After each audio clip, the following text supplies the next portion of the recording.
ती म्हणजे मुंबई आंतरराष्ट्रीय विमानतळ आणि ताजमहल पॅलेस हॉटेलला बॉम्बने उडवून देण्याची धमकी आली आहे। बातमी चिंता वाढवणारी आहे। अनोळखी ईमेलने आता विमानतळ आणि पोलीस ठाण्याला उडवण्याची धमकी देण्यात आली आहे। मुंबई आंतरराष्ट्रीय विमानतळ आणि ताजमहल पॅलेस हॉटेल पाईप बॉम्बने उडवून देण्याची धमकी दिली गेली आहे। संसदेवरील हल्ल्याप्रकरणी फाशी झालेला दहशतवादी अफजल गुरु आणि साविक्कू शंकर यांना अन्यायकारकरित्या फाशी दिल्याचा मेलमध्ये दावा आहे। धमकी येताच यंत्रणा मात्र सतर्क झाली आहे। धमकीचा मेल पाठवणाऱ्यांविरोधात गुन्हा दाखल करण्यात आलेला आहे। एअरपोर्ट आणि हॉटेल ताज आता बॉम्बने उडवून देण्याची धमकी देण्यात आलेली आहे। हॉटेल ताज अर्थातच 26/11चा हल्ला ज्या ठिकाणी झालेला होता तेच हॉटेल ताज यावेळेस उडवून देण्याची धमकी पुन्हा देण्यात आलेली आहे। त्यामुळे आता पुन्हा एकदा 26/11ची आठवण झालेली आहे आणि मुंबईवरती पुन्हा एकदा अशा प्रकारच्या हल्ल्याचे ढग जे आहे ते दाटलेले दिसताय, कारण तशा प्रकारचा धमकीचा मेलच थेट आलेला आहे। एअरपोर्ट आणि ताज हॉटेल बॉम्बने उडवण्याची धमकी देण्यात आलेली आहे।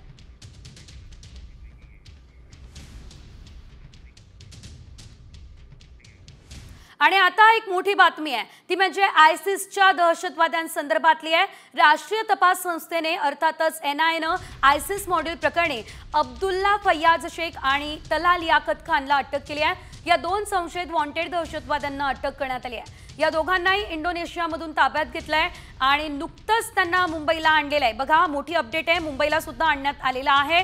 हे दोघेही आता इंडोनेशियामधून NIAच्या ताब्यात सापडलेले आहेत। दोन दहशतवादी अटकेत आलेले आहेत आणि त्यांना मुंबईमध्ये आणल्यानंतर लगेचच कोर्टामध्ये सुद्धा हजर केलं जाणार आहे।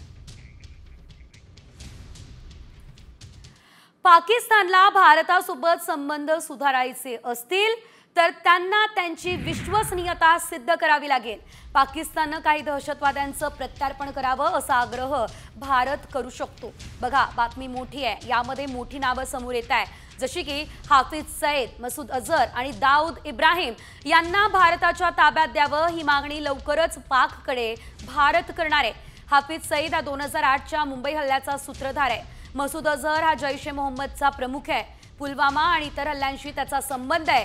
तर दाऊद इब्राहिम हा 1993चे मुंबई बॉम्बस्फोट आणि इतर गुन्ह्यांसाठी भारताला हवाय। दाऊद इब्राहिम यानं अनेक गुन्हे जे आहेत ते भारतात राहून केलेले आहेत आणि आता तो पाकिस्तानात लपून बसला असल्याची माहिती आहे।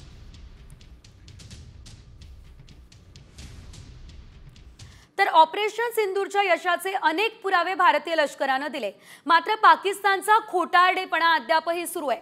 कारण युद्धविरामासाठी भारतानं स्वतः फोन केला असा खोटा दावा पाकिस्तानचे पंतप्रधान शहबाज शरीफ यांनी केलेला आहे। तर भारतानं अशा प्रकारचा कुठलाच फोन केला नसून पाकिस्ताननंच यावेळेस शांतता हवी असल्याचं म्हटलं होतं, हे आपण बघितलंय। मात्र युद्धविरामासाठी भारतानं फोन केला असा खोटा दावा हा पाककडून केला जातोय। वो घंटी बजी तो जनरल आसिम मुनीर लाइन पर थे। वज़ीर आज़म हमने बड़ा भरपूर उनको जवाब दिया है और अब हमें सीज फायर करने की दरख्वास्त आ रही है, तो आपका क्या ख्याल है? मैंने कहा सिपा सलार, इससे बड़ी और इज्जत की क्या बात हो सकती है? भरपूर थप्पड़ मारा है, उसका सर चकरा गया, अब वो सीज फायर पर मजबूर है। तो मैं समझता हूं कि आप बिस्मिल्लाह करें और इस सीज फायर की ऑफर को कबूल करें। आणि यानंतर आणखी एक मोठी बातमी, भारताच्या लष्करानं पाकिस्तानचं मोठं नुकसान केलं। त्यानंतर भारत सरकार आता डिप्लोमॅटिक पद्धतीनं पाकिस्तानवर जागतिक पातळीवर दबाव वाढवण्याच्या तयारीत आहे। पाकिस्तान कसा दहशतवादाचा पोशिंदा आहे हे ठसवण्यासाठी आणि ऑपरेशन सिंदूरची माहिती देण्यासाठी खासदारांची निवड सुद्धा करण्यात आलेली आहे। जगातील प्रमुख 7 ते 8 देशांमध्ये खासदारांची शिष्टमंडळं पाठवली जाणार आहे। यामध्ये 20 खासदारांची निवड झाली अशी सुद्धा माहिती मिळते।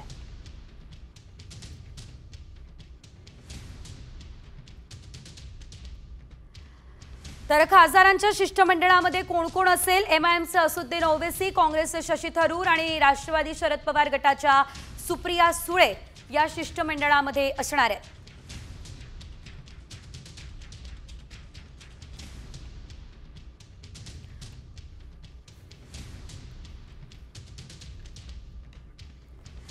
तर एकीकडे आता पाकिस्तानवर डिप्लोमॅटिक स्ट्राईक भारत करण्याच्या तयारीत दिसतंय, तर दुसरीकडे 18 मे पासून पुन्हा भारत पाकिस्तान युद्ध भडकणार आहे. हे आम्ही नव्हे, थेट पाकिस्तानचे उपपंतप्रधान म्हणत आहेत.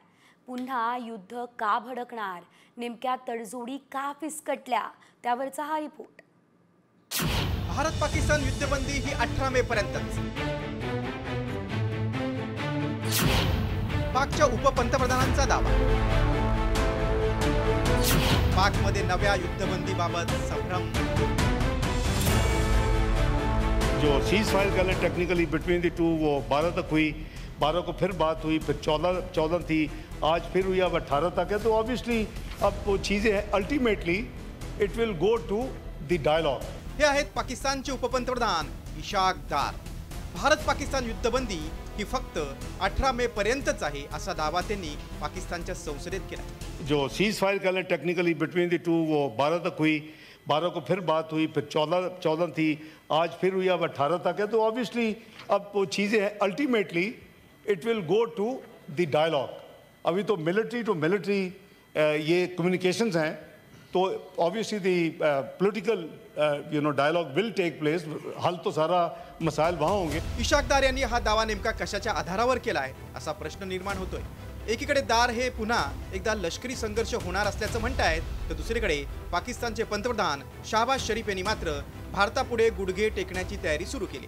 भारतानं पाकची सिंधू जलकरार स्थगिती करून पुरतीच कोंडी केली. त्यात आता फक्त पीओकेवर चर्चा होईल असा पंतप्रधान मोदींचा इशारा शरीफांना सतावू लागला. त्यामुळे त्यांनी शांतता प्रस्थापित करण्याचा प्रस्ताव ठेवलाय. पहलगाम हल्ल्याबाबत पाकला चुकीच्या पद्धतीनं दोषी ठरवण्यात आले. पाकिस्तान पारदर्शकपणे चौकशीला सामोरं जायला तयार होता. सिंधू जलकरार आणि पीओके बाबत चर्चा करण्यास तयार आहे. संयुक्त राष्ट्राच्या माध्यमातून काश्मीर मुद्द्यावर वाटाघाटी करण्यास तयार आहे.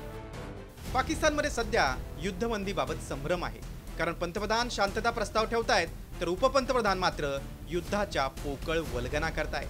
त्यामुळे या संभ्रमाला भारतानं शाब्दिक उत्तर दिलं नसलं तरी अचूक रणनीती आखून प्रत्यक्ष रणभूमीवर आणि राजकीय चुणूक दाखवत अप्रत्यक्षपणे संयुक्त राष्ट्रापुढे उत्तर देईलच.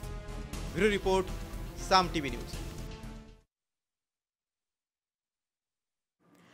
तर भारत आणि पाकिस्तान यांच्यामध्ये युद्ध भडकणार हे तर आपण बघितलं. मात्र जगभरात कोरोनानं हाहाकार पुन्हा माजवायला सुरुवात केली.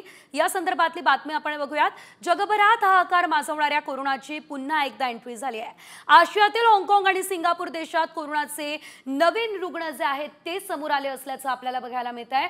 अनेक प्रकरणं समोर आलेली आहेत आणि 3 मे पर्यंत या दोन देशांमध्ये 31 पॉझिटिव्ह रुग्णांची नोंद झाली आहे. गेल्या वर्षभरातील ही सर्वात जास्त संख्या आहे आणि या पार्श्वभूमीवर हाँगकाँग आणि सिंगापूरच्या आरोग्य विभागानं खबरदारी बाळगण्याचं आवाहन सुद्धा केलंय. यामध्ये आपण पाहतोय कोरोनाची पुन्हा एकदा एंट्री झालेली आहे. हाँगकाँग सिंगापूरमध्ये कोरोनाचे पॉझिटिव्ह रुग्ण आढळलेले आहेत. कोविड-19ची लाट पुन्हा पसरण्याची आरोग्य विभागाला भीती आहे. हाँगकाँगमध्ये कोरोना व्हायरसचा प्रकोप जो आहे तो अधिक दिसतोय. हाँगकाँगमध्ये 3 मे पर्यंत 31 कोरोना रुग्णांची नोंद जी आहे ती करण्यात आलेली आहे. बघा, बातमी निश्चितच मोठी आहे. हाँगकाँग आणि सिंगापूरमध्ये अलर्ट सुद्धा जारी करण्यात आलेले आहेत, कारण या ठिकाणी मोठ्या संख्येने कोरोनाचे रुग्ण जे आहेत ते आढळायला सुरुवात झालेली आहे.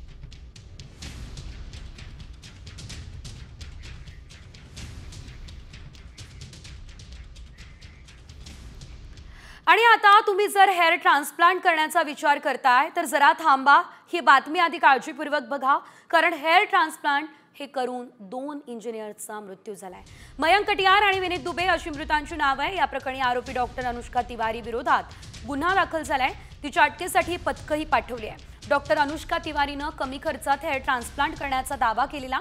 इतर क्लिनिकप्रमाणे ती लाखो रुपये न घेता 40 ते 50 हजारात ट्रान्सप्लांट करत होती. मात्र योग्य काळजी न घेतल्यानं दोघांचा मृत्यू झाला असा दावा आहे. ही घटना कानपूर या ठिकाणी घडलेली आहे. ये रावतपुर थाना क्षेत्र की एक घटना है, जिसमें एक महिला के द्वारा यह शिकायत की गई कि उनके पति की हेयर ट्रांसप्लांट के दौरान उपचार के दौरान उनकी मृत्यु हो गई. इसमें प्रारंभिक जांच की गई थी, जिसमें कुछ ऐसे तथ्य मिले जिससे जिस पे ये जरूरी लगा कि उस पे विवेचना की जाए इसके क्रम में एक अभियोग दिनांक 9 को रावतपुर पे डॉक्टर के खिलाफ पंजीकृत किया गया है, जिसमें विवेचना की जा रही है और जो भी साइंटिफिक एविडेंस हैं और अन्य जो साक्ष्य हैं उसको कलेक्ट किया जा रहा है। आणि यानंतर सध्याच्या युद्धासंदर्भातल्या काही महत्त्वाच्या अपडेट्स वेगवान स्वरूपात ऑपरेशन सिंदूरमध्ये ब्रह्मोसच्या हल्ल्यानंतर पाकिस्तानची टरकली, यामुळे रावळपिंडीतलं सैन्य मुख्यालय इस्लामाबादमध्ये हलवण्याचा निर्णय घेण्यात आला। यासाठी कंगाल पाकिस्तानला कोट्यवधी रुपयांचा खर्च सुद्धा करावा लागणार आहे।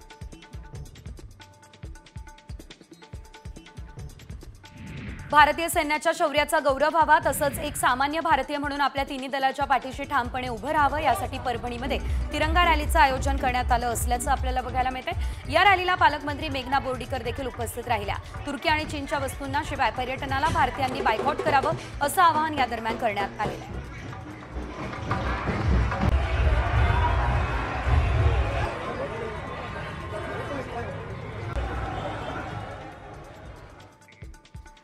तर ध्रुव राठी यांच्या पाकिस्तान विरोधी वक्तव्यानंतर पाकिस्तानमध्ये संताप व्यक्त केला जातोय। बायकॉट ध्रुव राठी आणि यूट्यूब बंदीची मागणी पाकिस्तानी नागरिकांनी केली आहे। ध्रुव राठीने त्याच्या एका व्हिडिओमध्ये पाकिस्तानला दहशतवादी देश आणि विश्वासार्ह नसलेला म्हटलं, त्यामुळे पाकिस्तानमध्ये प्रचंड रोष, प्रचंड संताप आहे। तर राठी पाकिस्तानवर बिनबुडाचे आरोप करतोय असं पाकिस्तानी नागरिक म्हणत आहे। पाकिस्तान टेलिकम्युनिकेशन ऑथॉरिटीकडे राठीचं चॅनल बंद करण्याचीही मागणी करण्यात आलेली आहे।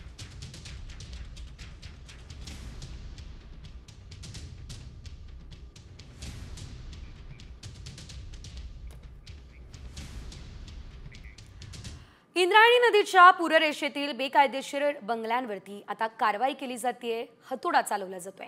29 बंगल्यांवरती आज पिंपरी चिंचवड महापालिकेने कारवाईला सुरुवात केली असल्याचं आपल्याला बघायला मिळतंय। पहाटे पोलीस बंदोबस्तामध्ये पालिकेने ही कारवाई केली असल्याचं देखील बघायला मिळालेलं आहे। तर सुप्रीम कोर्ट आणि राष्ट्रीय हरित लवादाच्या निर्णयानुसार सर्व बंगले आज पाडले जात आहेत। याचा आढावा आमचे प्रतिनिधी गोपाल मुडघर यांनी घेतला, बघूया। सर्वोच्च न्यायालयाने अंतिम आदेश दिल्यानंतर पिंपरी चिंचवड शहरातील इंद्रायणी नदी पात्रात 36 बंगल्यांवर कारवाई करण्यात येत आहे। आज सकाळपासून या ठिकाणी कारवाईला सुरुवात झाली आहे। हा सगळा चिखली परिसरातील इंद्रायणी नदीचा भाग आहे आणि इंद्रायणी नदीच्या पूररेषेमध्ये या ठिकाणी 36 बंगले उभारण्यात आले होते। हे सगळे बंगले अनधिकृतपणे उभारण्यात आले होते, याच्यासाठी कोणतीही परवानगी घेण्यात आली नव्हती आणि हा जो प्रकरण होता हा मागील 2 वर्षापासून न्यायालयात सुरू होता। यामध्ये राष्ट्रीय हरित लवादाने देखील निकाल दिला होता आणि राष्ट्रीय हरित लवादाचा निकाल आता सर्वोच्च न्यायालयाने कायम ठेवलेला आहे आणि त्यानुसार आज या ठिकाणी ह्या बंगल्यांवर कारवाई होत आहे। आपण पाहू शकतो की या ठिकाणी पिंपरी चिंचवड महापालिकेचा मोठा फौजफाटा दाखल झालेला आहे। कित्येक पोकलँड मशीनच्या माध्यमातून तसंच JCB मशीनच्या माध्यमातून या ठिकाणी अनधिकृत बंगल्यांवर कारवाई करण्यात येत आहे। गोपाल मुडघरे, साम TV न्यूज, पिंपरी चिंचवड। आणि यानंतर आणखी एक मोठी बातमी आहे, खरं तर नाशिककरांसाठी महत्त्वाची बातमी आहे। अवकाळी पावसामुळे ऐन उन्हाळ्यामध्ये गंगापूर धरणाची पाणी पातळी आता वाढली आहे। पाणी पातळीमध्ये 2% वाढ झाली आहे। पाणी टंचाईच्या काळात नाशिक शहराला दिलासा मिळाला आहे। गंगापूर धरणात 12 मेला 44.96% इतका पाणीसाठा होता आणि आता पावसानंतर धरणात 46.41% इतका पाणीसाठा उपलब्ध आहे।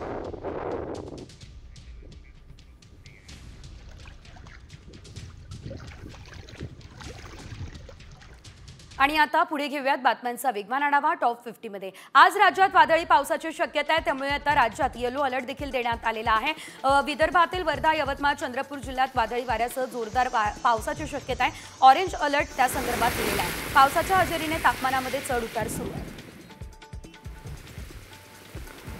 मुंबईमध्ये पावसाला सुरुवात झाली आहे। मुंबईकरांना उकाड्यापासून दिलासा मिळाला आहे। आज मुंबई शहर आणि उपनगरांमध्ये गडगडाटासह पावसाची शक्यता आहे, तर ठाणे आणि पालघरमध्येही पावसाचा अंदाज वर्तवण्यात आलेला आहे। हवामान अंदाजानुसार काल सकाळपासून बुलढाणा जिल्ह्यात ढगाळ वातावरण होतं, मात्र सायंकाळच्या सुमारास धाड परिसरामध्ये मुसळधार पाऊस झाला। या पावसानं धाड गावाजवळून वाहणाऱ्या बाणगंगा नदीला पूर आला। या पुरामुळे धामणगाव शिधाड या गावाचा संपर्क तुटला। विजेच्या कडकडाटासह आलेल्या अवकाळी पावसानं नागरिक मात्र हैराण झाले आहेत। मनमाड शहर आणि परिसरात सायंकाळी 7:30 वाजेनंतर पुन्हा एकदा अवकाळी पावसानं हजेरी लावली। सकाळपासून कधी कडक ऊन तर मध्येच ढग असा खेळ सुरू असताना संध्याकाळी मात्र ढग दाटून आले। अचानक सुरू झालेल्या पावसामुळे रस्त्यावरून जाणाऱ्यांची चांगलीच तारांबळ उडाली।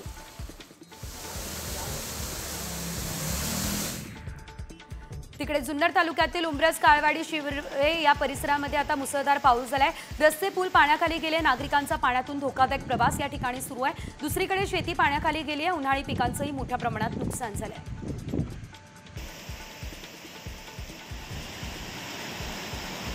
अकोल्यात 19 मे पर्यंत पावसाची शक्यता आहे। नागपूरच्या प्रादेशिक हवामान विभागानं पुढील 2 ते 3 दिवस जिल्ह्यामध्ये विजेच्या कडकडाटासह पावसाची शक्यता वर्तवली। सदर स्थितीच्या अनुषंगाने सर्व यंत्रणांनी योग्य ती दक्षता घ्यावी, हे आवाहन अकोला जिल्हा प्रशासनानं केलं।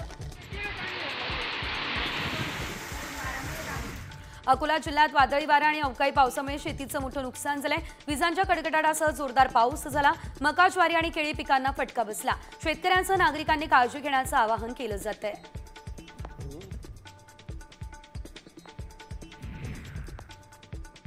एपीएमसीच्या फळ बाजारात लिचीच्या हंगामाला प्रारंभ झाला। बाजारात 178 क्विंटल लिचीची आवक झाली।